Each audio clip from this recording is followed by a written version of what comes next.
আমি সব পাৰ্টি উদ্বিগ্ন হৈ আছো মানে যে মিত্ৰতাটো দেৰি হৈছে আৰু সোনকালে মিত্ৰতা আৰম্ভ কৰিব লাগে। সেইটো কাৰণে আজি সভাখন হৈছে। আৰু দ্বিতীয় বস্তুটো হ'ল যে অকল মিত্ৰতা নহয়, আমি মিত্ৰ দলবিলাকে আটাইবিলাকে একেলগে সভা সমিতিবিলাক ষ্টাৰ্ট কৰিব লাগে, প্ৰগ্ৰেমবিলাক। এই দুটাই কথা, বেলেগ একো কথা নাই, দুটাই কথা।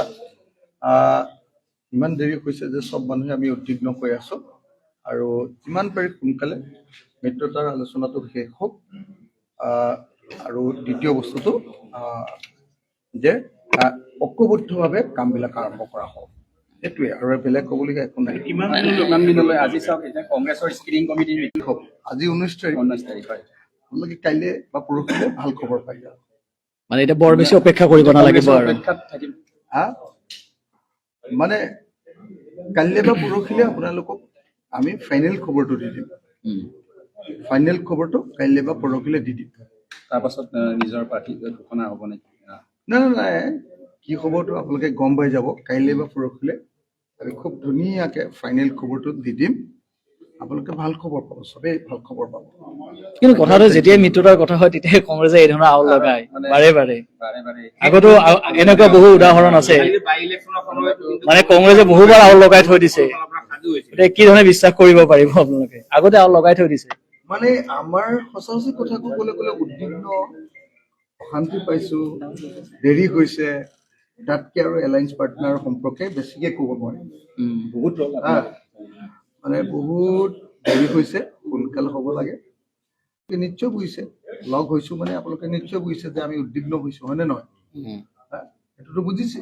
গতিকে আমি উদ্বিগ্ন হৈছো, সোনকালে হ'ব লাগে, সোনকালে শেষ কৰি দিব লাগে। মানে সোনকালে শেষ হ'ব লাগে আৰু মানে একদম টোপনি চুপনি নধৰা হৈ গৈছে ন। যদি শব্দটো সোমাইছে নেকি কৰবাত? টোপনি চুপনি নাইকিয়া হৈ গৈছে, শেষ কৰিব লাগে। এনেকুৱা কৰে মানে এইটো আপোনালোকে কংগ্ৰেছক সুধিব লাগিব, মোক সুধিলে মোক ক'ব পাৰি যাব। মোক লাগে শেষ কৰিব লাগে, শেষ কৰিব লাগে, শেষ কৰিব লাগে। বাকীটো আপোনালোকে কংগ্ৰেছক সুধি ল'ব, কেলেনো তেওঁলোকে দেৰি কৰে।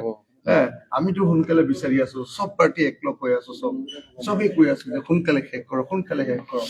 কংগ্ৰেছে দেৰি কৰি আছে, আমি কি কৰিব? এতিয়া কিমান দিনলৈ বাট চাব আৰু?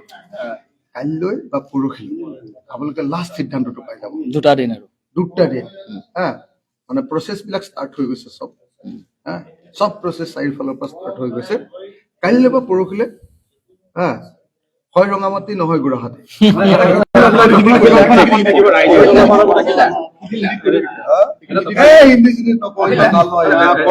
কংগ্ৰেছে গেটৱে গেণ্ডত মিটিং পাতি গেটৱে গেণ্ডত এইখনে গেটৱে গেণ্ড হেৰি গ্ৰীণউডত মিটিং পাতি ক'ত পাতিছে?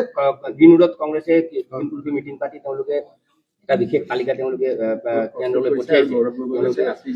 সেইবোৰ লোকৰ কথা মই নাজানো। মই 24 এতিয়া ইলেকশ্যনৰ ঠাণ্ডাত আছো। লোকৰ কথা মই নাজানো। মোৰ হ'লে কেণ্ডিডেট একদম 15টা, মানে বাকীবিলাকতো আমাৰতো এনেই 43টা 46টা সমষ্টিত আমাৰ খেলিবৰ কাৰণে সাজু আছে। এনেই 46 ৰাইজৰ দলৰ মানে ৰাইজৰ দলৰ তৰফৰ পৰা। কিন্তু কংগ্ৰেছক আমি কৈছো 15টা দিলেই হওক। 15টা একদম ৰৈ আছো, যি 15টা দিব। আজি যদি শেষ হৈ যায়, কাইলৈ পাক জাপ মাৰি কামত ধৰিম। নহলে এতিয়া মানে দুইফালে কৈ থাকিবলগীয়া হৈছে ন। কংগ্ৰেছে যদি কাইলৈ নকৰে তেতিয়াহ'লে সিহঁতকো অকণমান সৰুকে সমালোচনা কৰি আহিবলগীয়া হৈছে, হয়নে নহয়? বেছিকেলি কিমানটা সাজু আছে এতিয়া? 46 বুলি ক'লে মানে সেইবিলাকতো নাজানো। যিটো হোৱাই নাই সেইটো এনেই আন্দাজতে সুধি থাকিলে কি লাভ হ'ব? কাইলৈ বা পৰহিলৈ শেষ হৈ ল'বলৈ দিয়ক, হয়নে নহয়? কাইলৈ বা পৰহিলৈ শেষ হৈ ল'বলৈ দিয়ক, তাৰপিছত একদম চিধা চিধি কৈ দিম। ঠিক আছে, হ'ব।